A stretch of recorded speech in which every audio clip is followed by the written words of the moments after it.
ከመጣ እስራኤል ነው የሚመጣው፣ ዘመዶቹ ጋር ነው የሚመጣው። ሲጀምር አይመጣም፣ ከመነሻው የለም፣ ሲቀጥል አይመጣም። the whole story የምናውቀው ነው፣ ሸዋሸዋ ነው። ግን እንደው እሱ ይመጣል ብላችሁ የምትጠብቁ ሰዎች ማለት ነው 2000 ዓመት አለፈው። እንዳንቺ አይነት ገልቱ ቪዲዮ ይለቃል እያለም እኮ የሚጠብቅ ሰው አለ። በነገራችን ላይ ኢየሱስ ክርስቶስ ተመልሶ ባይመጣ ራሱ እንዳንቺ እንዳወራሽው ያዋጣናል። ታውቂያለሽ፣ እግዚአብሔርን በመምሰል በጽድቅ እንድንኖር ያደርገናል ቢያንስ ማለት ነው። ስለዚህ አልመጣም ሸዋሸዋ ነው ምናምን ማለት ማስረዳ መጨነቅም የለብሽም እኮ እኛንና የምንጠብቀው አጣብቂን ያለሽ ሰው ያለ ነው የሚመስለው። ተጨንቀሽ ሲጀመር የለም ብለሽ የምታምኙ ከሆነ ኢየሱስ ክርስቶስ የሚባል የለም ካልሽ በዚህን ያክል ነገር ስለሌለ አካል ማውራት የለብሽም። ስላለ ነው እኛ ስለ ሰይጣን የምናወራው፣ ስላለ ነው ስለ ክፉ ሰው፣ ስላለ ነው ስለ ሐሰተኛ ነቢያት የምናወራው እንጂ በሌላ ጉዳይ ላይ ተነስተን ሐሳብ አንሰጥም። እና አንቺ የለም ብለሽ የምታስቢው ኢየሱስ የሚባል አካል በቃ ከሌለ ለምን አታዩ? እሺ ያለፍን ቀጥሎ ያለውን ቪዲዮ ደግሞ እንመልከት። ሌባ የሚበዛበት የት ነው? ደሃ ሰፈር። ስርቆት የሚበዛው የት ነው? ደሃ ሰፈር። በሽታ የሚበዛው የት ነው? ደሃ ሰፈር። እንደ ድህነት ሰላም የሚነሳ ነገር የለም። ብዙ ሀብት ሲኖር ሰው ሰላሙን ይጠ ዶክተር ሆኖ የዚህን ያክል መውረድና መስቀጥ እንደሚቻል ስላሳየህን እናመሰግናለን።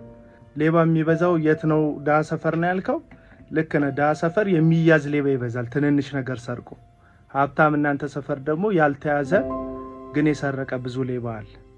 መሬት የሰረቀ፣ የሰው ንብረት የሰረቀ፣ ታክስ የሰረቀ፣ በጣም ብዙ ነገር ያጭበረበረ የማይያዝ ሌባ ያለበት መንደር የሀብታሞች መንደር ነው። ደግሞ እኮ አታፍርም። የወንጌል አገልግሎት የሚሰጥበት መድረክ ላይ ነው የቆምኩት ብለህ ነው ይሄንን የምታወራው። ያንተ ቀድሞ ምንም ቤት የሌለ መሆኑ አሁን ባለብዙ ቤት መሆንክ መስማታቸው እነዛ ምስኪን ሰዎች የጂፒኤስ መጋዘን ውስጥ ለህይወታቸው ፈቅ የሚያደርግላቸው ነገር የለም። አፍተሮል ምንድነው እያልክ ያለው? በኢየሱስ ክርስቶስም ይሁንላችሁ ነው እያልክ ያለው። አሜን ብለው እነሱ ተስፋ ያደርጋሉ። አንተ ግን የሚዳሰስ የሚጨበጥ ነገር ይዘህ ነው የምታወራው። አሜን ብለህም አይደለም ያገኘው። ሌላ ጊዜ እነ ዳዊት ድሪምስ መድረክ ላይ በጣም ወጥረህ ሰርተህ ለፍተህ ጥረህ ግረህ እንዳገኘከው ትናገራለህ። ለተስፈኛ ምስኪን የአዳራሽ ተሰብሳቢዎች ደግሞ አሜን ተብሎ እንደሚገኝ አይነት ነገር አድርገህ ልትሰብካቸውና ልትዋሻቸው ትጀምራለህ። ለዚህ ነው የነ ጂፒኤስ አይነት መጋዘን ቤተክርስቲያን አይደለም እንላችሁ።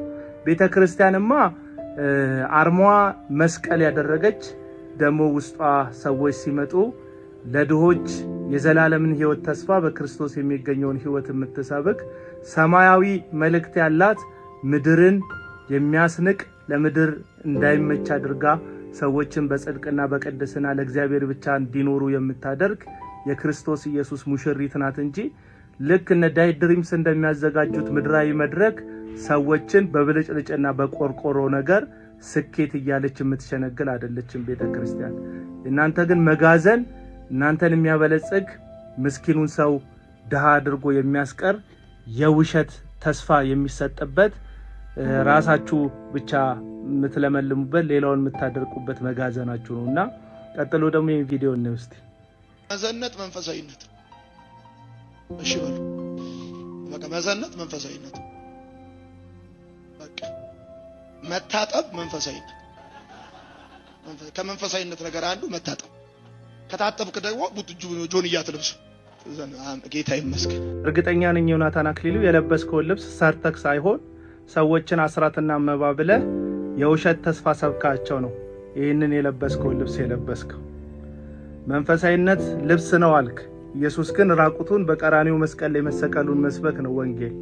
እርቃኑን የተንጠለጠለ ጌታ ትንሽዬ መንደር ውስጥ የተወለደ ሰዎች ለቄሳር ገንዘብን መክፈል አለብን የለብንም ብለው ስለ ታክስ ሲጠይቁት እስቲ ገንዘብ ስጡኝ ብሎ ከሰው ኪስ ገንዘብ ተቀብሎ ምሳሌ የሚሰጥ እጅግ በጣም ዲሰንት የሆነ የታችኛውን ማህበረሰብ ህይወትን የሚረዳና የሚገነዘብ ጌታ በስጋ ተገልጦ የኖረበት ወንጌል በሚሰበክበት ቤተክርስቲያን የምትሉት ያው ቤተክርስቲያን እንዳልሆነ እናውቃለን። ቆመ የምትለፈልፍበት ቦታ ቤተክርስቲያን ነው ግን የምትሉት የክርስቶስ ኢየሱስ የሚሰበክበት ቦታ እንደሆነ ሁላችንም እናውቃለን። አንተ ግን ስለ ዘንጦ መልበስ፣ ቤት ስለመንዳት፣ ራስን ስለማበልጸግ ዕለት ዕለት ትሰብካለህ።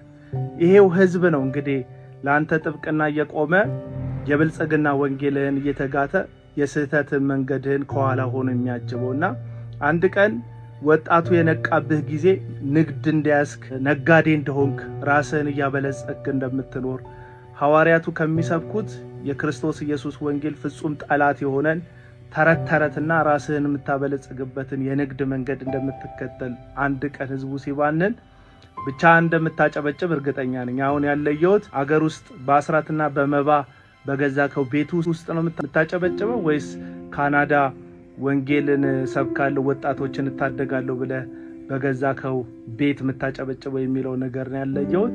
ሰላም 2018 ዓመተ ምህረት የኔስኬጁል በጣም ክራውድድ ነበረ። በረኩ በለማፍ ኩነ ሰደት አጀንዳን ኮ ባዬ ሙደማ ቱሬ የሆነ ቁጭት ግን ውስጤ ላይ ስላደረ ነው የመጣሁት። ባዬ ገሩ ከሰፎ አቡላ ነገር ከነከነንዱፌ ከሩቅ ሆነን ስንሰማ ጠላትችን የወንጌል ምድር የሆነችውን ወለጋን ፈጎቴኝ ጋፈ ደገኙ ብዬ ወለጋሽ ወንጌል ጀረምቱ ከነ ዲኒ የጦርነት ምድር እንደሆነች ስሟን እያጠፋ ስለሆነ ለፈወራና ጎቻ መቃሼ በለሳዋን ጅሩ መግባት እንደማይቻል ከውስጧ መውጣት እንደማይቻል ስለሚወራ ከሰ ሰኑን ከሳ በእውነ ከንደንዳምኔ ዋና ሳሙ ገዳዮች ያሉባት ከተማ እንደሆነች ሲያወሩ ስለነበረ መጋላ ሉቋጀፍቶን ከሰ ጅራን ጀረሜ ዋና ሳማ ቱሬ መግባት እንደሚቻል መውጣት እንደሚቻል ገብቼ ለማሳየት ነው የመጣው። ከሰ ገለኒ ከሳ በእውነ ከንደንዳምኔ ንገሩ ተገናርጊ ሱራፍ ይኑፌ እዚህ ሀገር የሚገልሰው በፍቅር ብቻ ነው የምገለው። ቢየከና ነምኒ ከነማ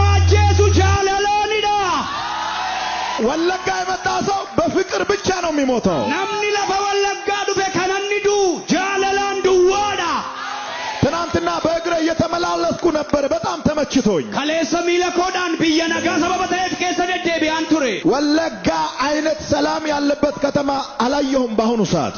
አከ ወለጋ ቢይነጋን ከሰ ጅሩ አቀመማት ይደርግነ ደግሞ ዛሬ ብቻ አይደለም በዚህ ዓመት በድጋሚ ልንመጣ እንችላለን። አረዱ አሞቢቲ ደበለ ዱፉ ደንደኛ ሐሰተኛው ነብይ እዩ ጩፋ ምን ይለናል? በጣም የተጣበበ የዚህ ዓመት ስኬጁሌን አጥፌ እዚህ አገር የመጣሁበት ዋና ምክንያት ወለጋ ላይ የወንጌል አገር የሆነችው ምድር ላይ የተለጠፈ ስም አለ። ሰው መውጣት መግባት አይቻልም ስለተባለ እኔ ገብቼ መውጣት እንደምችል ለማሳየት ነው የመጣሁት እያለ ነው። የሰራውን ፕሮፓጋንዳ እንዳለ ሆኖ ያው ነገርየው መንፈሳዊ እንዳልሆነ ሁላችሁም በምትረዱት መልኩ ግልጥ ነው።